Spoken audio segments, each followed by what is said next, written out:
Good evening, everyone. G'day, welcome to another episode of Ask Aureus Anything. I am Jackson Millan, the Wealth Mentor. My name is Sam Panetta. And we are here to share some value. We have some interesting stuff for us to discuss this evening, don't we, Sam? We've used it up a bit. We're talking about topical things. Jackson loves a bit of a shit stir, so he's trolled the internet to find stories that intrigue him, and we're gonna banter about them. Well, mate, I've been on TV a couple of times, and I've worked out how it works. How does it work? I've got it down pat. You tell me. You sit there, and you're in front of a camera, and you got a microphone, and you just talk some rubbish. So that's what we're going to do. We're going to do it better. So we're going to get our own show, Sam. That was one of my my goals on the bucket list. We're going to get our own show. We're not going to prepare. We're going to be 2 minutes late every week, and it's going to be a lot of fun. Now, there's Gary in the background. Thanks, Gary. We're absolute professionals. You've just ruined our show. Our chance at our Hollywood fame is now done. In any case, for those of you who haven't joined us before, we are going to dive into some articles, have a bit of a conversation about them, share our opinions, and start the conversation. So make sure you get involved. Tell us what you think, and ask us your questions, and utilize this forum as a way for you to get the most amount of value on your wealth journey. That's right. That's it. So look, we want you guys to join in, jump on the Wealth Mentor community, join that. We put out a lot of free content on there. But if you're sitting here tonight and you're watching this, ask questions, join in on the banter. We're here just to add value to you guys. We want to give you the information that you can utilize, and you can take it away and can use that to achieve your goals. Thanks, Lauren. It was my birthday last Wednesday, so thank you very much. Big 3-0. 3-0, yeah. Getting How do you old. feel being 30, Sam? I always wanted to be 30. Did you? Yeah. It's inevitable. Well, you eventually, assuming you stay alive. Yeah, it's no. Even when I was a kid, I wanted to be an adult. So That's good, mate. I'm You're an adult finally now. an adult So now. here we good. are. Real world responsibilities. Fantastic. Now, general advice warning. The things we talk about today is just general advice, not tailored to your personal circumstances. So if you want to take anything we talk about and implement, make sure you get professional advice first. 100%. Beautiful. So we've got some cracker articles. I think a lot of the stuff that we've been asked about, Sam's been a lot about the interest rates, right? Yeah, they're very topical at the moment. People don't know if interest rates are going up. They don't know if they're going down. It's a bit chaotic, to be honest. So article number 1, what do we got here, mate? It says, Lee Sales slams Westpac CEO. Your latest profit was 4.2 billion. Can't you use that? So essentially, whoever Lee Sales is taking a stab at the banks because they're the most profitable businesses in the entire country, and they've recently, a lot of them have recently hiked interest rates. So the average Australian, the average homeowner or business owner is now paying a higher interest rate than they were paying a little bit a while ago. And old mate Lee Sales is basically saying, you make so much profit, can't you just absorb these additional costs that you were experiencing? So what are your thoughts on that, mate? Look, I think that we need to understand that although the banks are showing a lot of profit, they're still a business at the end of the day. They're a publicly owned business. They're owned by the shareholders, and the executives as part of the business are there to maximize shareholder returns. Correct. So ultimately, they're always going to implement the most appropriate strategies that they believe that are within their power to allow them to continue to maintain or increase shareholder returns.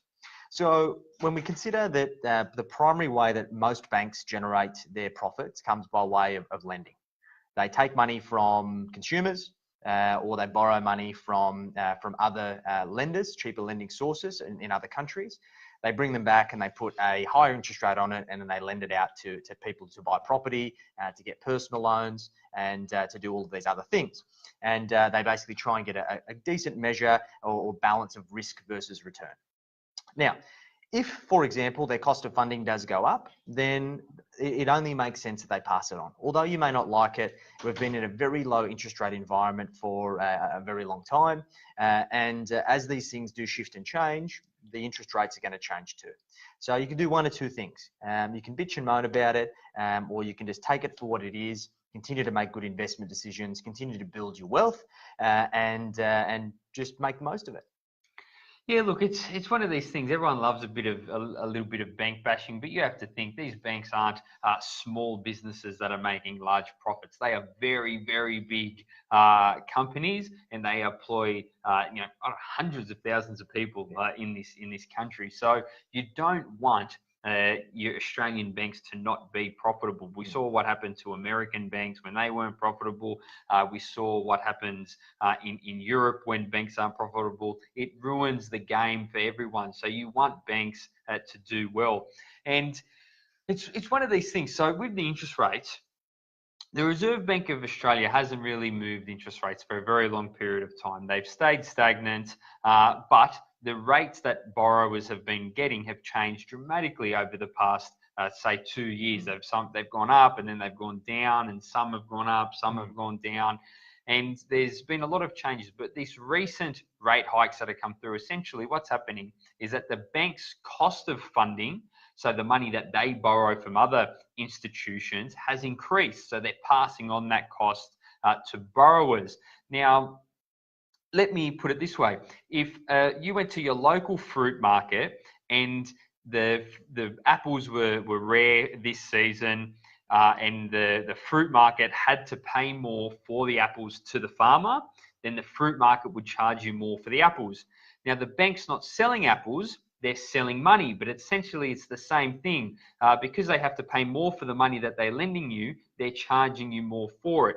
Now, NAB was really good. They were really smart, great publicity stunt. So they just went easy on the discounting over the past sort of 3 months. They saw this coming, and then the other banks went really hard on the discounting. So they were offering really good rates over the past 3 months.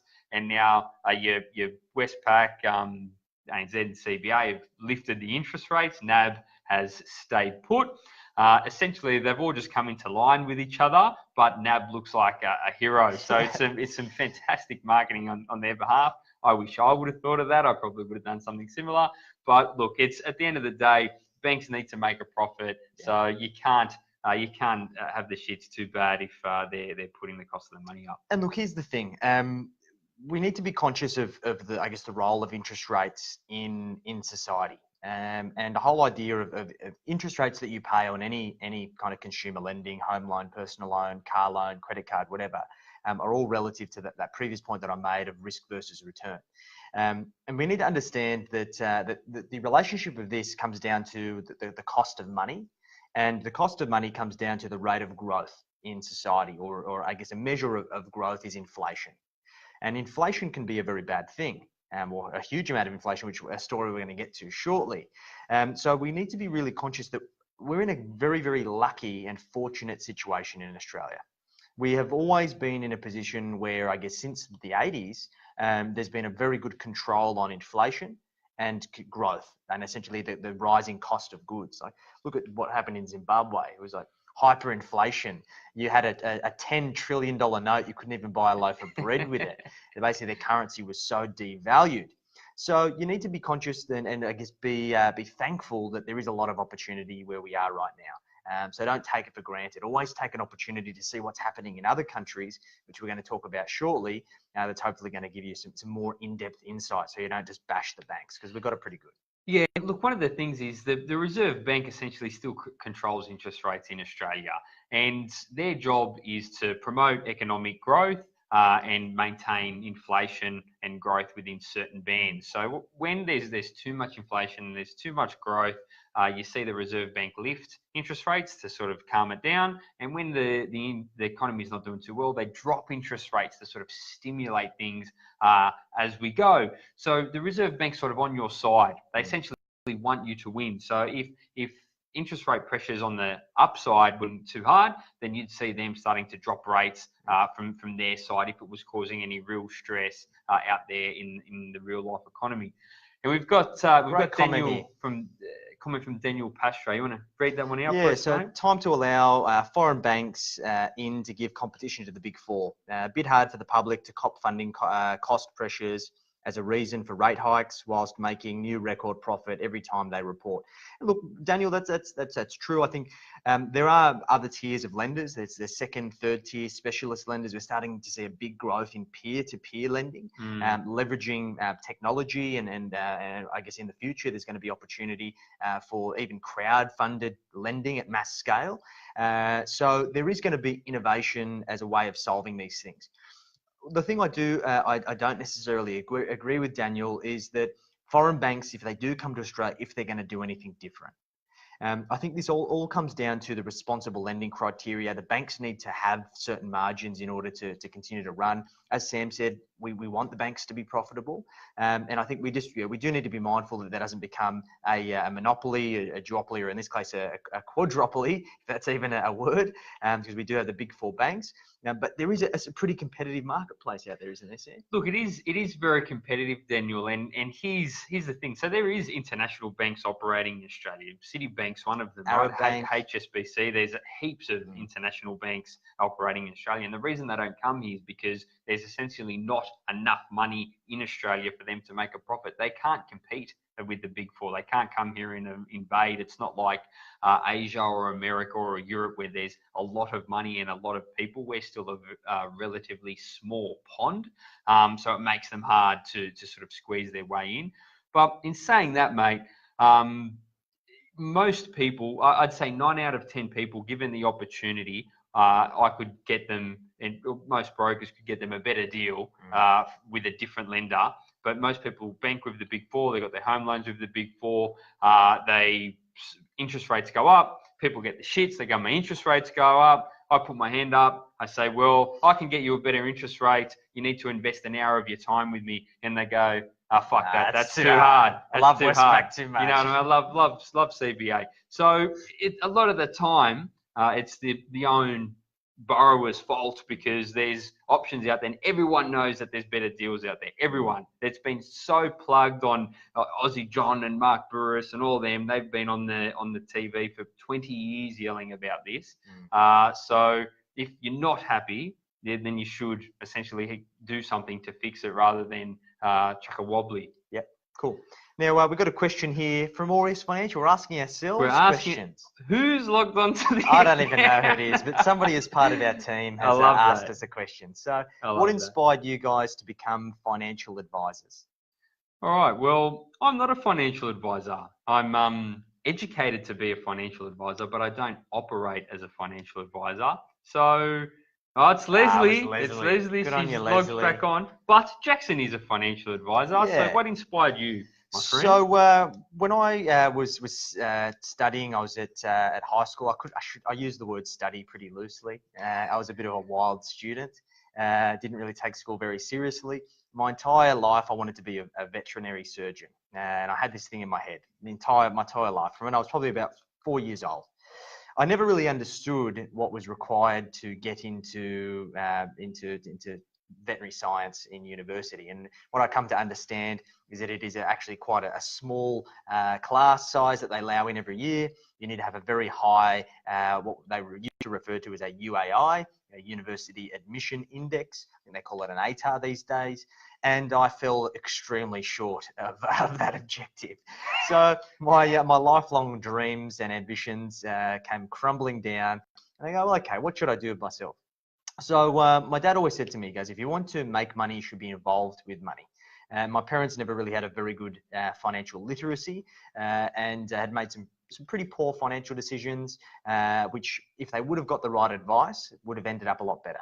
So I decided to go and get a traineeship in essentially a call center, selling insurance on the phone to Westpac customers, funnily enough. And that's how I cut my teeth. I went through a trainee program and I got a really deep understanding of what not to do. And we've actually got an article we're going to talk about today, which kind of talks about this in a bit more detail. And I can give you a behind the scenes insight of what actually happens. But there's a very predatory environment in the financial services industry. There's a lot of high, very dominant personalities, a really hardcore sales culture. All they care about is making commissions, making a buck, irrespective of what happens to their clients. And I hated this. I was always against this. So I always try to continue to strive to position myself as a fiduciary, as somebody that I could be respected by my clients, somebody that could give trusted and valued advice to help my clients get to a better position. So it's kind of one thing led to the other, and then I created my own methodology, and I've continued to kind of go from strength to strength in my field, and really set the pace for what a financial advisor, or what we prefer to call it, a wealth coach, should do. There you go. That's a good explanation. Yeah. I've always wanted to be in finance, mate. I didn't want to be a vet. Not a vet? Nah. No, I don't think I would have been a very good vet. Why? You could have stroked the puppies' heads. Mate, I think the whole idea of having to put down animals very deeply disturbs me. So I don't think I could do it. Yeah. You got to be a very special person to be involved in medical science. So irrespective whether it's animals or people. So I think in hindsight, I've ended up in the right place. All right. All right. Very good. Good question, Leslie. Thank you. Any questions, guys? Throw them out there. Yeah, let us know your thoughts. What do you think about shy. what do you think about interest rates? Are you concerned for what's to come? Do you guys have the shits at the bank? That's what I want to know. I want to know if you guys are angry. Share your insights. Now, this is hopefully going to take a little bit of the edge off. We don't have it so bad. So the article is Argentina hikes rates to 60% with over 30% inflation. So that doesn't mean they increased their rates by 60%. When I first looked at the article, I go, oh, wow, they've increased their rates by 60%. No, the interest rate's 60%. This is scary, Sam. I'd be broke within 2 days if my interest rate was 60%. Imagine in Sydney, the average mortgage at the moment's what, 600 or 700 grand? Yeah, it's about that. Imagine if every single year, with compounding, your loan's increasing by 65, 70% with compounding. What would you do? You'd be done. I'd go live in the bush, mate. It'd all be done. You'd be finished. Society, as you know, would be done if you had a 60% interest rate. So this is the point that I was alluding to before, right? Interest rates and inflation have their role in finance, in the economy. And what we've seen over time is that there's been instances where the levers that we have to pull and the effect they have on actually controlling the financial system and the economy fail. We've seen Japan be in a place of basically zero growth or deflation for a very long time. The Japanese have been in a very bad place since the 80s, would you say, Sam? Yeah, a long time, 20, 30 years. And we've seen, like, as we alluded to before, Zimbabwe having hyperinflation, these things where essentially the value of money is eroded faster than it can be printed. And this is scary. This is not a good thing for Argentina. With inflation, the cost of goods is increasing by 30% a year.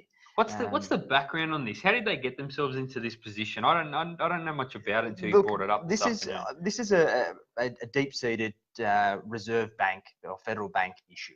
It has to do with essentially the overall risk of the nation, their liquidity and their ability to meet their debt obligations as a country. And it comes down to their ability to have GDP or gross domestic product, that they have export. They have an economy. When you think of Argentina, what do you think of? Soccer. Exactly. How much does soccer make a year? I don't know. Well, Messi might make a good bit of coin. He might make 30 or 40 mil, but what about every other bloke? Everyone else has to pay. Everyone's got to pay 60% tax. So this is the thing. Countries that aren't well known for exports or some type of significant industry have big problems. Argentina has a big agricultural industry, some tourism. But besides that, from my understanding, I don't know a whole lot of what they export. So it's one of those things that they're in a perfect storm. And it's unfortunate that the International Monetary Fund has had to step in and try and provide them with financial stimulus to keep them afloat. There's a lot of this happening in South America and Central America. Venezuela's having big issues at the moment in terms of hyperinflation, huge unemployment, lots of other problems. So I think we're very lucky that we're in such a good country.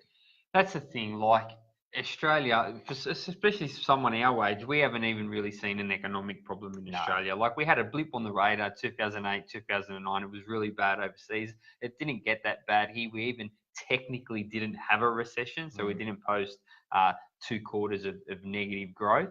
Obviously, in the real economy, people were feeling it, but Australia's had it very good for a very long period of time, and I think that Australia is going to continue having it very good for a very long period. We'll get blips like what happened in 08 or 09. Essentially, it's a safe country. It's a very safe country. It's a very healthy country. There's a lot of opportunity here. So what you see a lot of people that are already in Australia are getting wealthier over time. Everyone's very hardworking. And there's people from other countries like Venezuela that want to come to countries like this, and it keeps immigration really high. And as long as immigration's really high, that just adds to the economic engine. And as far forward as I can see that the people of Australia are going to do well, more people are going to want to live in Australia, and it's going to compound the effect, and more people, we're going to do better and better. Look, I think it's important that I do agree that we have a lot of opportunity, and the likelihood of a significant downturn or some huge economic event occurring is quite slim. I always like to think, well, what happens if the opposite was true? So let me paint the picture. If something like this did happen, interest rates got to 60%, inflation was at 30% in Australia, there would be mass default well before it got to that point. Interest rates probably at a reserve bank level wouldn't have to get much higher than probably 6 or 7% in order for people to be in a world of pain, right, Sam? Yeah, but that's 4 or 5 times higher than they are now. I understand, but let's assume that something like that was to happen. So the first things first is that this wouldn't occur. It would be catastrophic. Pretty much every single person in Australia would default on their home loan. They'd basically, the banks would repossess all those properties. There'd be a massive correction in property prices. It would just be, it would be. It sounds very bleak, mate. But it's one of those things that you've got to realise how realistic these things are. So could there be an opportunity for interest rates to increase dramatically? There would need to be a dramatic rise in inflation, and inflation comes from economic growth. So it's one of those things that it's very, very unlikely. Lots of bad things would occur, but I think we'd have bigger problems. There'd be a lot of events that would happen between today and when we got to there. Like, that's not something that could happen in a 12-month window or something like that. That would take It'd have to be some ridiculous global event for it to occur. That's right. Yeah. And it would be interesting. I can't see it, but these sort of events, you can never see them. Peter Curie, Australia living the dream. Exactly. Absolutely, right. Pete. That's why our parents and our grandparents came over here all those years ago, mate, to live the Aussie dream. Well, what do you guys think? So are you afraid of interest rates rising aggressively? Are you afraid of the potential implications that may occur? Do you think there's going to be a massive correction in property prices? Do you guys understand how interest rate works? Does anyone watching understand how it functions? Maybe, I guess if you don't understand something, it's easy to be afraid of it. Yeah, it's true. It's true. All right, so next one. So the article reads, or the headline reads, time to rethink share dividends as old favourites get overtaken. Telstra crash challenging traditional buy and hold strategies. I love this. I feel like this is from like 1995. This headline. Flash crash. Computer. What do you think about that, mate? Look, I've read that same headline at least 1,000 times in my life. Shares are a funny thing. As individual companies, some are going to do phenomenally well, some are going to do horrifically bad. And it's very hard unless you're a very good analyst and you understand business and you can forecast the way that's essentially society is going to function and the way the individual business is going to operate. It's very hard to know what's going to do well and what's going to not do well. Over the market, the share market in general, given enough time, Australian businesses will do well. That means the Australian share market will do well and everyone will make a bit of cash. And then buy and hold is not challenged. It's actually the best way to go about it, in my humble opinion. But what do you think, mate? Well, look, I think this alludes to the fact that Telstra has always been one of the strongest dividend yielding shares in Australia. There was a point in time where Telstra would pay a 10% dividend once you factored in franking credits, because they basically pay 30% tax, which is a phenomenal return. You could buy shares and you can basically, for most retirees, pre-retirees, people looking for income, a 10% income is substantial. But what we've seen is that Telstra has been smashed in terms of their share price. There's been a substantial downturn in share price, and a lot of people who were not only relying on the dividends, but would ideally also like to have the flexibility of selling those shares and deriving a capital gain, have had that strategy essentially shot down. I know my stepfather is a share trader. He bet quite a bit of cash on Telstra, banking on the dividend, because for a lot of retirees, they buy the share prior to what they refer to as the ex-dividend date, which means they qualify for the next dividend. They receive the dividend, they wait for a period of time, and then they sell the shares. And then they move to the next company that's going to have an ex-dividend date at a different time, and basically collect all of these dividends and continue to rinse and repeat. But when something like this happens, it really throws a stick in the works of their strategy. Now, what you've got to understand is that shares are like property. If you've got a property that's worth $1 million and over the course of the year you're getting 40 grand in rent, then that's great. As long as the rent meets your costs and allows you to live your lifestyle, cool. But if that property falls in value from $1 million to 800,000, you're not going to you might be, I guess, be upset about it. You might get stressed about it, but you know the property is worth $1 million. So you're just going to wait until it gets to a point where you can afford to hold on to it until the market appreciates, gets back to $1 million or exceeds that to sell it. The only caveat to that is if your financial situation dictates that you have to sell that property, or in this case, the shares, by a certain period of time because of a milestone in your life. So the significance here is don't put all your eggs in one basket. Don't go out and put all your money on Telstra. Don't go out and put your money on something else, like they're talking about these new favourites overtaking the old. If you are isolating your risk into one or a few companies, then it essentially is magnifying the potential for you to have a loss. If, however, you would invest in, say, an index fund, whether it be the ASX 300, whether it be a diversified fund across the whole world, if Telstra falls, it is such a very small and insignificant percentage of your overall holdings, it's not going to affect you. Here's the thing, mate. Here's the thing. So I select specific properties. I don't mind the idea of selecting specific stocks, right? It's not right for the average punter, and it's definitely not right for our clients. But for someone who has the time and the expertise, there's actually value to be had out of it. So anyone who spends 1 hour researching Telstra, you can very clearly understand that it's not a growth stock, that the return on equity in the business is not very good. And that essentially over time, it's going to underperform inflation because that's just the business that it is. And it's got a long history of doing so. So that begs to differ that should anyone, if they don't understand the business model and they don't understand the business performance, be investing in that stock anyway. And I guarantee if you spend an hour researching it, you've done more research than 99% of the shareholders in that company. And you know, if I said the words return on equity, and if you don't understand that, you shouldn't be going out there and picking stocks because you're punting. You're absolutely punting because that's the number one factor that you need to consider. And I think, I don't know. People wing it with shares. They do, mate. You know, they spend so much time, on a property, but with shares, they just punt. Yeah, look, I think I still have a view that stock picking is a mug's game. You have to be extremely good at what you do in order to be able to derive value. It's a professional's game. It's a professional's game. It's for your weekend punter. 100%. It's a mug's game. And look, I much prefer personally to invest in an exchange traded fund or an ETF or an index-based strategy, because I essentially just align with my risk profile. The portfolio is going to do between 8 and 10% a year from my own holdings, and it basically is just going to do its thing. I don't have to worry about it.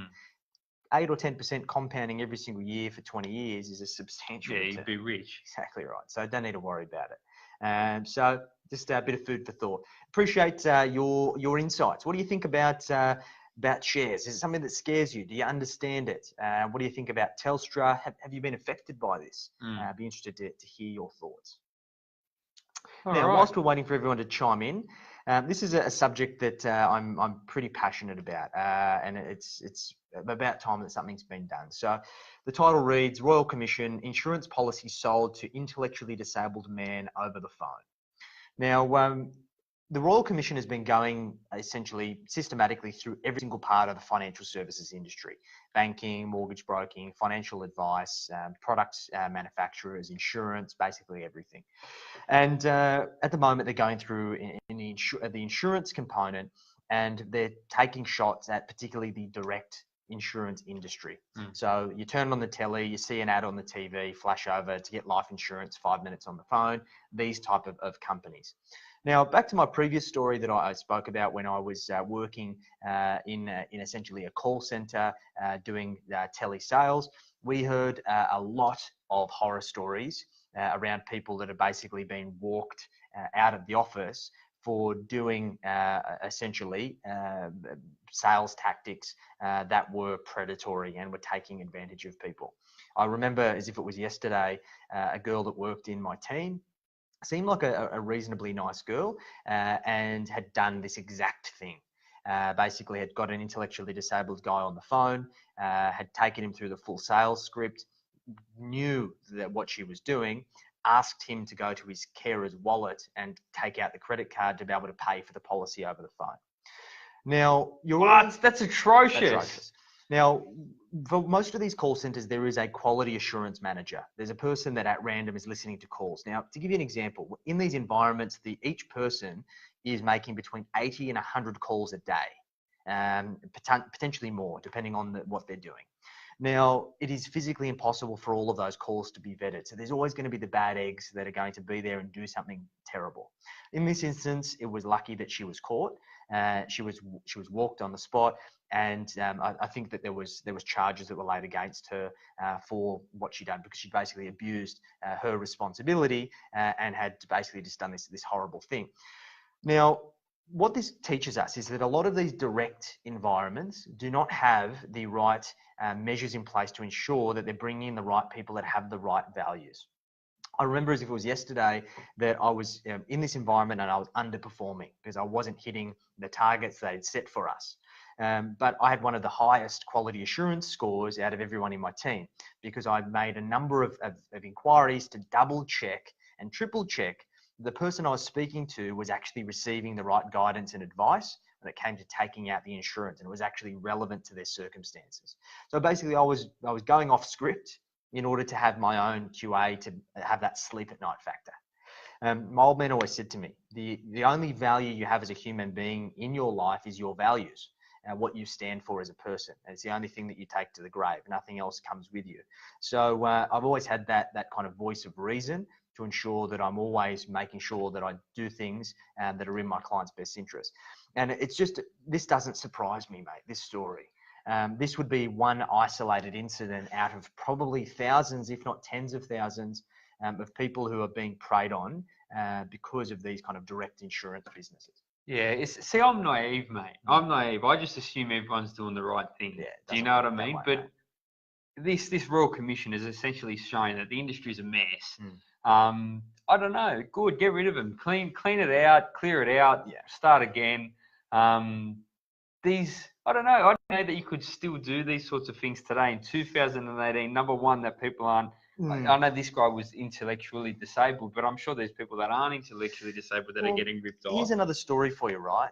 There was a guy that I used to work with, and they used to call him the Trauma King. So he was basically the king of selling trauma insurance. For those of you who don't know, trauma insurance is also known as critical illness insurance, covers things like cancers, heart attacks, strokes, these kinds of things. It's actually a really valuable policy to have. It's the most claimed out of most policies, and it's actually the one that people know the least about. And he was able to create a script where he basically was able to manipulate whoever he was speaking to into a process, basically hypnotize them through this sales process of getting them to agree to certain statements that he had, utilizing all of these basically sales tactics to get the people to agree to the policy over the phone. He would then type in the wrong address for them to receive the policy documents, meaning that they essentially wouldn't get the policy documents in the period that he would have of, I think it was 14 days, that he would get a clawback when they cancelled.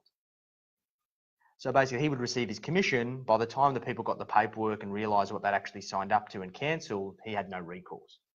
So shit like this has been going on for a very long time, Sam.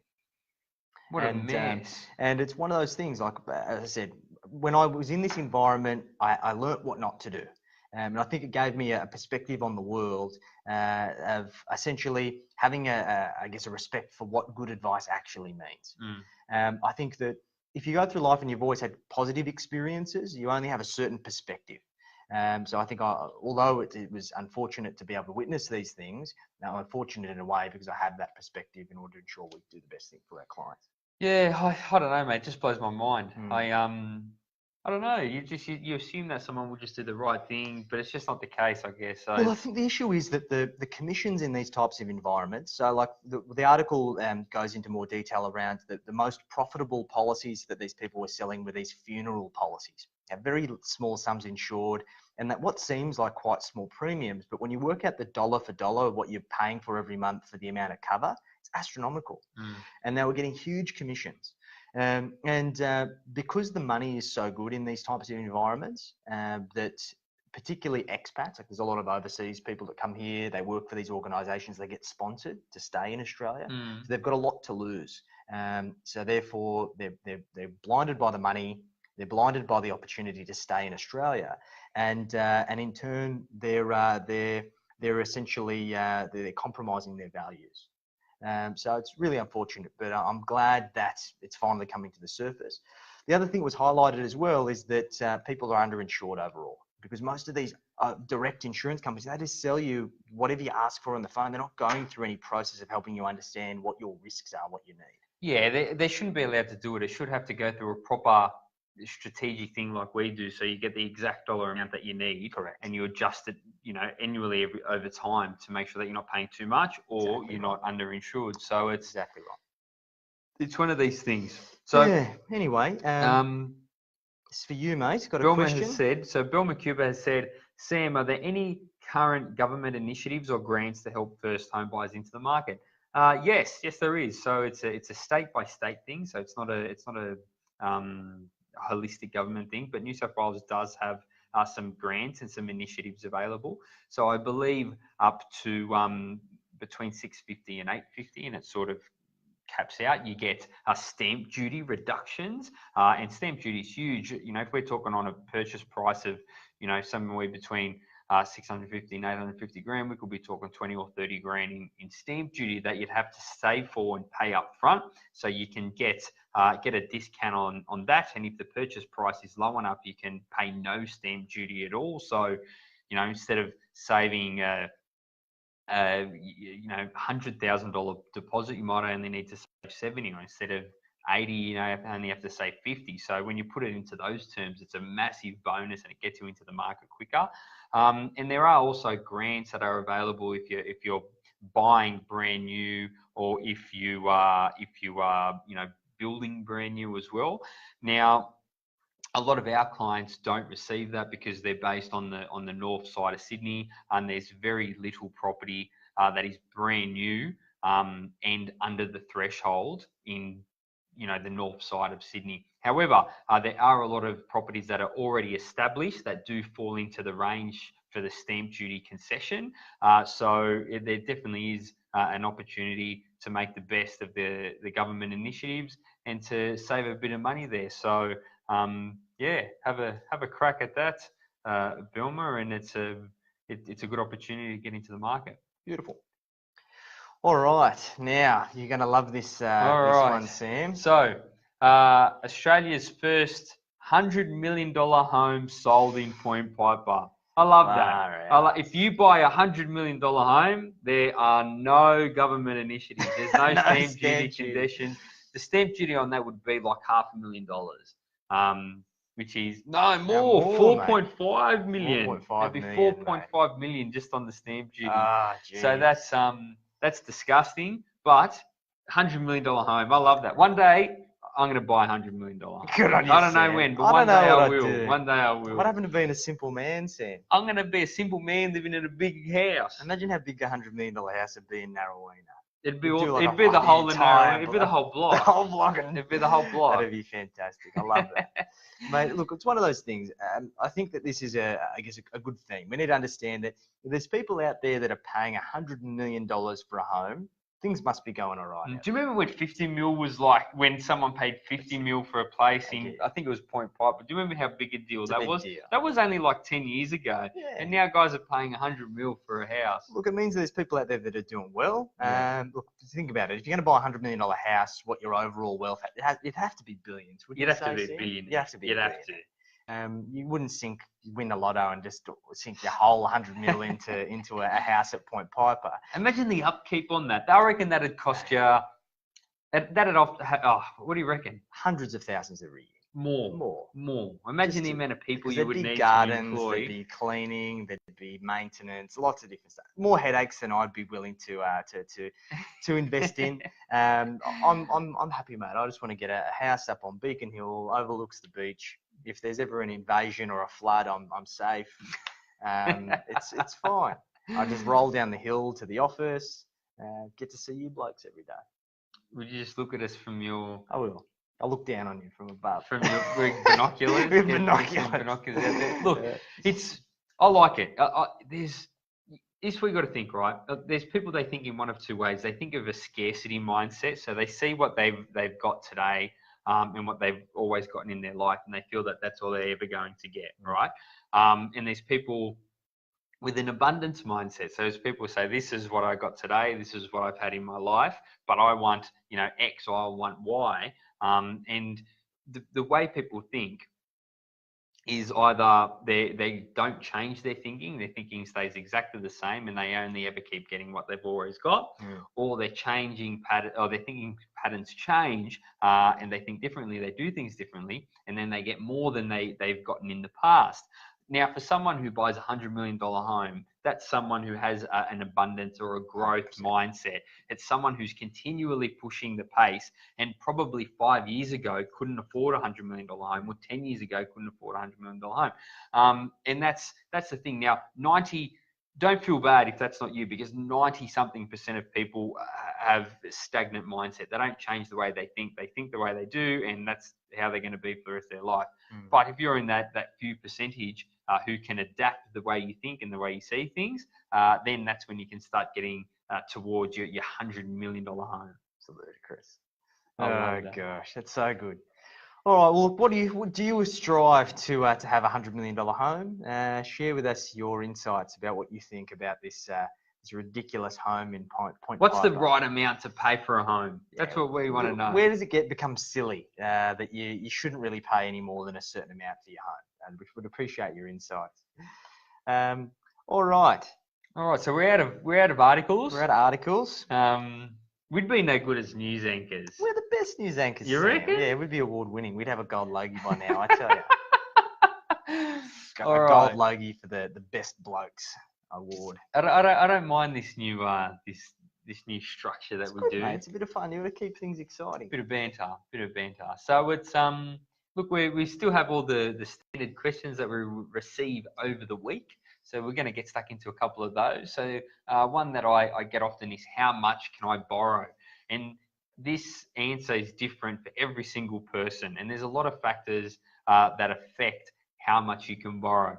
And we're not talking about your deposit here. So we're not talking about how much you can buy a property for. We're talking about how much the banks will lend you. And that's based on your cash flow. So your incomings and your outgoings.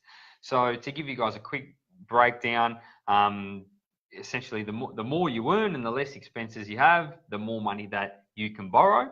And there's a number of factors that go into it. If you're self-employed, you'll typically need 1 or 2 years financials, depending on which lender you go to, and the banks, or your income, is going to be decided by how much your company earns as a profit and how much you pay yourself as the owner of the company, so your salaries or your wages, and depreciation and little things like that.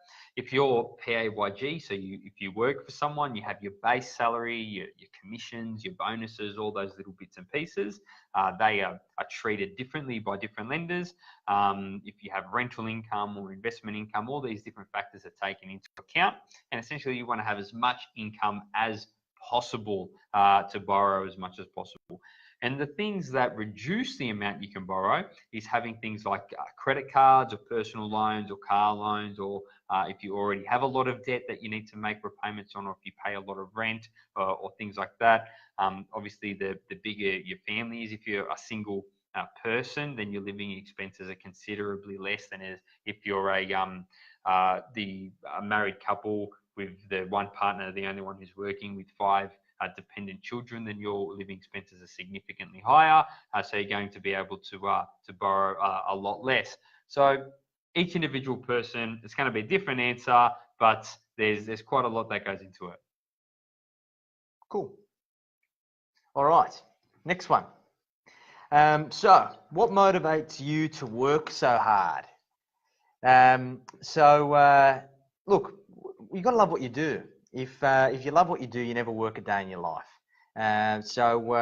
Look, I reckon we probably do, what, 60 to 80 hours a week? Yeah, 60, that's normal. That's a normal week. Yeah. So, and look, if you want to be successful, you have to put in the hours. There is so many things that need to be done in a business that there's just not enough hours in the day. We put in so many hours. It doesn't matter if no one's even here watching the show. We still put the hours in, and that's dedication. And that's what it takes. So if you're ever watching this, you know this is what it takes. We've taken time out of our day to talk to you. So even if you're not there, so that's all right. So we just got to invest the time. If you invest the time, you work hard, you do the right thing, then the results will come. And you got to have fun, mate. Like, I enjoy this. Do you know what I mean? You got to have fun when you come into work. If it's boring, if it's not exciting, it's very hard to work hard. When you're enjoying yourself, you're having a bit of banter. We take the mickey out of each other all day. All day. Poor And at night too. These guys don't switch off. We're relentless. Group chats ruining our from as soon as we wake up in the morning until when we go to bed, we're just bantering. And that's just good. It's a good environment. We're all here for the right reasons, and that's what gets me out of bed. I really enjoy what I do. So yeah, as do I. It's important. Look, I think about it. Could I be doing anything else right now? Would I be happy doing anything else? And I've probably romanticized with the idea of doing certain things, like working on motorbikes, like for a living. But I'd get the shit. Like, can you see me like covered in grease? You'd be good for like a half a day. I'd be good at telling other blokes what to do. That's not how mechanic shops work. Joey, go change the oil on that Harley. Change the oil over there. You go get me a 10mm spanner. That's how it works. You stay here, mate. I'll be here. I'm not going anywhere. You stay here. You leave working on Harleys to other people. Exactly right. Look, we've got to wrap it up 10 minutes early this week. We're both going into a meeting in 10 minutes. We need to keep the wheels turning, keep working hard. So if you guys do have any questions and you're watching this outside of the live hours, please just write them down or shoot us an email, reach out to us, and we'll chuck them on for next week's episode. We hope you enjoyed it. We'll see you same time, same place next week. Thanks, guys. Catch you later.